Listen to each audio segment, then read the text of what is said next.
আসসালামু আলাইকুম রহমতুল্লাহি ওয়া বারাকাতুহু। সম্মানিত দর্শক, ডক্টর মোহাম্মদ ইউনূসের বিদায় কেমন হলো? সাধারণত বিদায় বেলায় সানাই বাজে, নহবত বাজে, সানাইয়ের করুণ সুর বাজে। বিদায় অনুষ্ঠানটি উদযাপন করা হয়, চমৎকারভাবে উদযাপন করা হয়। এমনকি আমাদের বাংলাদেশে সবচেয়ে বিতর্কিত আইজি, ইন্সপেক্টর জেনারেল পুলিশ জনাব বেনজির, তিনি যে বিদায় নিলেন, পুলিশের ইতিহাসে সবচেয়ে জাঁকজমকপূর্ণ বিদায় তাকে জানানো হয়েছিল। হোয়াট ডাজ ইট মিন? আমরা তাকে যতই খারাপ বলি না কেন, পুলিশের মধ্যে তাকে নিয়ে এক ধরনের আধিক্যতা ছিল, তার প্রতি এক ধরনের আকর্ষণ ছিল। সেই আকর্ষণ থেকেই পুলিশ তাকে বিদায় দিয়েছে। যে সময় তিনি বিদায় লাভ করলেন, তখন শেখ হাসিনার সঙ্গে তার সম্পর্ক ভালো ছিল না। পুলিশের লোক এটা খুব ভালো করে জানতেন। তিনি যে স্বরাষ্ট্রমন্ত্রী হবেন না, শেখ হাসিনার কাছাকাছি যাবেন না, এটাও পুলিশের লোক জানত। আবার তার বিরুদ্ধ পক্ষ পুলিশে প্রবল ছিল, কিন্তু তা সত্ত্বেও তাকে রাজকীয় সংবর্ধনা জানানো হয়েছিল। কারণটা হলো, পুলিশের মৌলিক কতগুলো জায়গাতে তিনি নাড়া দিয়েছিলেন। তিনি ঘুষ দুর্নীতির সঙ্গে, নারী ঘটিত ঘটনার সঙ্গে জড়িত, কিন্তু তার সঙ্গে সঙ্গে পুলিশের যে নিয়োগ পদ্ধতি, সেই নিয়োগ পদ্ধতিতে যে দুর্নীতি হতো, সাব ইন্সপেক্টর নিয়োগ এবং কনস্টেবল নিয়োগ, এই পুরো জিনিসটিকে তিনি সংস্কার করেছিলেন। ফলে ওই থেকে এখন পর্যন্ত পুলিশের নিয়োগটিতে এখন আর আগের মতো সেই দুর্নীতি, অনিয়ম, দুর্নাম, বদনাম নেই। এই কারণে ডক্টর বেনজির পুলিশের ইতিহাসে অমর হয়ে থাকবেন। দ্বিতীয়ত হলো যে, পুলিশের আইজি কেমন হওয়া উচিত? He must have a command. তার চেহারা কেমন হওয়া উচিত, তার হাঁটাচলা কেমন হওয়া উচিত, তার জৌলুস কেমন হওয়া উচিত, এটার একটা মাত্রা তিনি তৈরি করে গেছেন, এটা লেভেল তিনি তৈরি করে গেছেন। অনিয়ম ছিল, ভুল ছিল, ভ্রান্তি ছিল, কিন্তু তিনি উদাহরণ তৈরি করে গেছেন। আইজি হবেন তো বেনজিরের মতো হওয়া উচিত, মানে ওর যে পজিটিভ দিকগুলো ছিল। এখানে ও শব্দটি বললাম যে তার সাথে আমার খুব বন্ধুত্বপূর্ণ সম্পর্ক ছিল, এই জন্য আর কি মুখ ফসকে ও বের হয়ে গেল, নর্মালি উনি বলা উচিত ছিল। যাই হোক, তো সেক্ষেত্রে ডক্টর মোহাম্মদ ইউনূস আমাদের বাংলাদেশে যে সময়টিতে এসছেন, দেশের ক্রান্তিকাল, বলা হয়ে থাকে যে ডক্টর মোহাম্মদ ইউনূসের মতো যদি বিখ্যাত ব্যক্তি ওই সময় ক্ষমতায় না আসতেন, দেশে গৃহযুদ্ধ হয়ে যেত। আই ডু বিলিভ সো, আমি এটা বিশ্বাস করি, আমি সমর্থন করি। এবং ওই সময়টাতে ডক্টর মোহাম্মদ ইউনূস যদি রাজি না হতেন, তাহলে অন্য কেউ হয়তো সাহস পেতেন না, অতটা সার্বজনীনভাবে গৃহীত হতেন না, দেশ বিদেশে তাকে নিয়ে মানে এতটা আগ্রহ দেখা দিত না।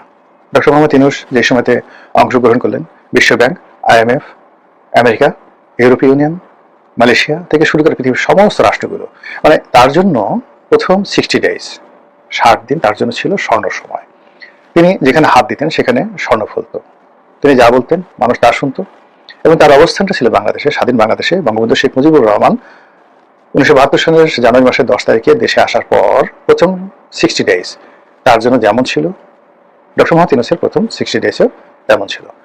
বঙ্গবন্ধু জাতির পিতা হয়েছিলেন, আর ডক্টর মোহাম্মদ ইউনূস যদি বুদ্ধি করতেন, তিনি জাতির পিতা না হলেও জনগণের পিতা হতে পারতেন। জনগণ তাকে বাপু হিসেবে ডাকত, যেটা মহাত্মা গান্ধীকে ডাকে ভারতীয়দের বাপু, বাংলাদেশিদের বাপু। ওটা হলো বাংলাদেশ নামক রাষ্ট্রের ফাউন্ডার বঙ্গবন্ধু শেখ মুজিবুর রহমান, জাতির পিতা।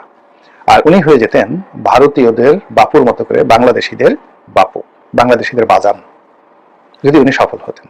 এর কারণ হলো এত ভালোবাসা, এত শ্রদ্ধা, এত রাগ, এত অনুরাগ বাংলাদেশের ডক্টর মোহাম্মদ ইউনূসের মতো কেউ পায়নি।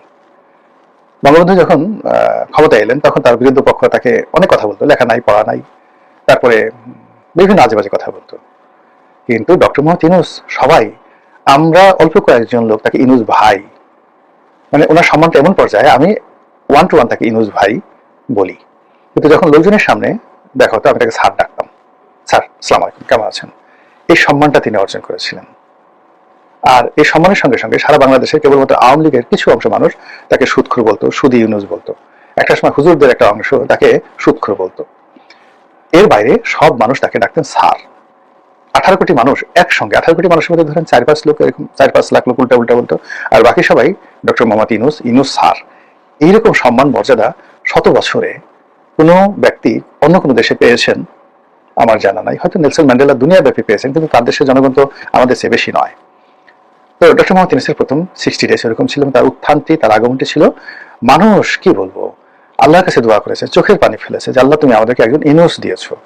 আমি নিজে কি বলবো, পাগলের মতো হয়ে গেছে। আমি ওনার কাছে, মানে ওনার সাথে আমার এত ভালো সম্পর্ক ছিল, আমি ওনাকে কোনো একটা টেলিফোন করিনি, ওনার অফিসের ধারে কাছে যাইনি, ওনার বাসার দিকে তাকাইনি, কিন্তু আমি প্রথম 60 days তার জন্য দোয়া করেছি। এবং সবাইকে বলেছে যে না, উনি আসছেন আমাদের দেশে যাতে রক্ষা হয়েছে। কিন্তু কি এমন কর্ম করলেন, কি এমন কর্ম করলেন, কি এমন চিন্তা করলেন, যার কারণে তার এই বরকতগুলো উঠে গেল। আমরা মোরালি সবাই পাপী, পাপ করি না, অন্যায় করি না, জুলুম করি না, আমাদের মধ্যে এমন লোক নেই বললে চলে। তো পাপের ফল হয়। এই সমাজে যদি আল্লাহ ক্ষণে ক্ষণে পাপের যাকে বলেন শাস্তি দিত, তাহলে জীবনে কেউ মন্ত্রী হতে পারতো না, এমপি হতে পারতো না, প্রধানমন্ত্রী হতে পারতো না, কেউ মানে মসজিদের ইমাম হতে পারতো না। আল্লাহর গজব নাজিল হইতো, ঠাড়া পড়ে যেত সবার উপরে। তো সেই অর্থে আল্লাহ বেশিরভাগ ক্ষেত্রে মানুষের পাপ তাপ যাকে বলা হয় গোপন রাখেন, পরে শাস্তি দেন এবং তবার একটা মানে একেবারে মৃত্যু পূর্বক্ষণ পর্যন্ত তবার জন্য রাস্তা উন্মুক্ত রাখেন, দরজা খোলা রাখেন। তারপর তিনি যদি মরে যান, মরে যাওয়ার পরে আল্লাহ দয়া করে তার আওতাত তৈরি করে দেন, বংশধর তৈরি করে দেন, সুবর্ণদায়ী তৈরি করে দেন। তারা তার দোয়া করে আর এতে তার সগীরা গুনাহ সমূহ মাফ হয়ে যায় কর্মের কারণে। কিন্তু মানুষ যখন দুষ্ট চিন্তা করে, বদমাইশি চিন্তা করে, এটা মানে মানুষের রিজিক নষ্ট করে ফেলে, সম্মান নষ্ট করে ফেলে। ধরুন আপনি যদি কষ্ট সষ্ট করে একটা ডাকাতি করেন, ব্যাংক লুট করেন, এটা হয়তো আপনি যাকে বলা হয় একবার করলেন, খুব ঝুঁকি হলো, ধরা পড়লে প্রচন্ড মার খেলেন, জীবনে একবার বা দুবার। আপনি যদি ধর্ষণ করেন একবার বা দুবার, একজন হয়তো 100 বার করেছে জীবনে, এরকম ধরনের 100 বার সারা জীবনে সে করেছে।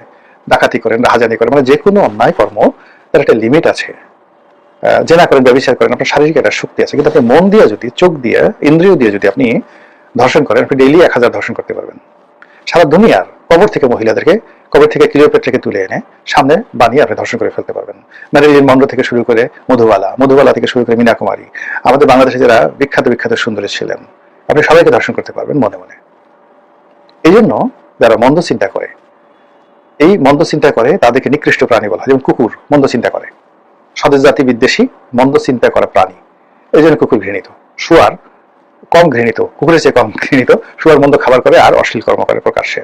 তো মানুষের মধ্যে যারা কুকুর প্রকৃতির মানে মন্দ চিন্তা করে, তাদের রিজিক উঠে যায়, তাদের সম্মান আল্লাহ তুলে নেয়, মর্যাদা তুলে নেয়, তারা যেখানে যায় সেখানে অপদস্থ হয়।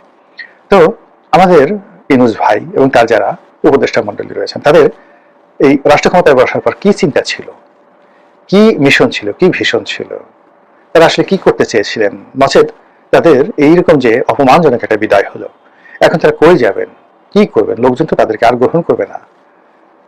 দেখলাম ডক্টর মোহাম্মদ তিনি চলে যাচ্ছেন, তার হাতে একটা ব্রিফকেস। সত্যি আমি এটা কি আগের না বর্তমান না এআই আমি বলতে পারবো না, কিন্তু ঘটনা যে এরকমই ঘটেছে তাতে কোনো সন্দেহ নেই। তিনি বিদায় নিচ্ছেন, দাঁড়িয়ে আছেন, তার হাতে একটা ব্রিফকেস। হয়তো এটা যমুনার সামনের দৃশ্য নয়, এটি কোনো একটা এয়ারপোর্টের দৃশ্য বা কোনো একটা লাউঞ্জের দৃশ্য, হয়তো আগের বা বিদেশের, কিন্তু মানুষ এটাকে গ্রহণ করেছে। মানুষ এটাকে নিয়ে বলা বলি করছে যে হ্যাঁ, তাকে আসলে ওইভাবেই বিদায় নিতে হয়েছে যমুনা থেকে।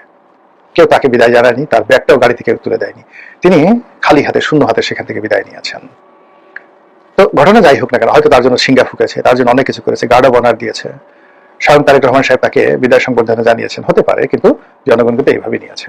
একই অবস্থা তার মানে প্রচন্ড প্রতাপশালী যার উপদেষ্টা মন্ডলী, কেউ সসম্মানে বিদায় নিতে পারেনি। ফকিরের মতো, মিসকিনের মতো যার যার মন্ত্রণালয় থেকে তারা বিদায় নিয়ে আসছেন। তারা যখন বিদায় নিচ্ছিলেন, কর্মকর্তারা হয়তো মনে মনে বলেছে, যা শালা, এতদিন বাঁচা গেল, আমার শালা আবার কথা বলে, যা। মহিলা যদি হয় তাকে হয়তো কেউ শালি বলেছে, বা অন্য কোনো গালি, বাঙালি গালি আছে না, বাঙালি গালি তো ওই হেলাল হাবিজের সেই বিখ্যাত গালি। তো যাই হোক, ওই শব্দগুলো আমি উচ্চারণ করলাম না রোজা রেখে। তো এই কথা হয়তো মনে মনে অনেকে বলেছে, কিন্তু এটা তো হওয়ার কথা ছিল না। এরা সবাই আমাদের সমাজে এই ক্ষমতা গ্রহণ করার আগে নন্দিত ছিলেন, পরিচিত ছিলেন, তারপর তারা আকর্ষণীয় ছিলেন সমস্ত মানুষের কাছে। এই মানুষগুলো হঠাৎ করে এতটা লাঞ্ছিত, অপমানিত কেন হলেন? এর মূল কারণ হলো হয়তো তাদের কর্ম যেটা ছিল সেটা আমি বেশি মন্দ বলতে পারবো না। এই কারণ হলো আমাদের সমাজে রাষ্ট্র ক্ষমতায় বসে খুব বেশি ভালো কাজ সবাই করেছে, এরকম নজির খুব বলবো, কিন্তু তাদের তৈরি পরিণত হয়নি। কিন্তু তারা মানুষের যে বিশ্বাস পেয়েছিল, আস্থা পেয়েছিল, সেই বিশ্বাস এবং আস্থার মর্যাদা তারা রাখেনি। আর আল্লাহ তাদেরকে যে নিয়ামত দিয়েছিল সেটা শুকরগুজার তারা করেনি। ছোট্ট একটা উদাহরণ দিয়ে ভিডিও শেষ করবো। একজন উপদেষ্টা, তার একজন সহপাঠী ক্লাসে, বিশ্ববিদ্যালয়ের সহপাঠী এসে তিনি কাঁদছিলেন,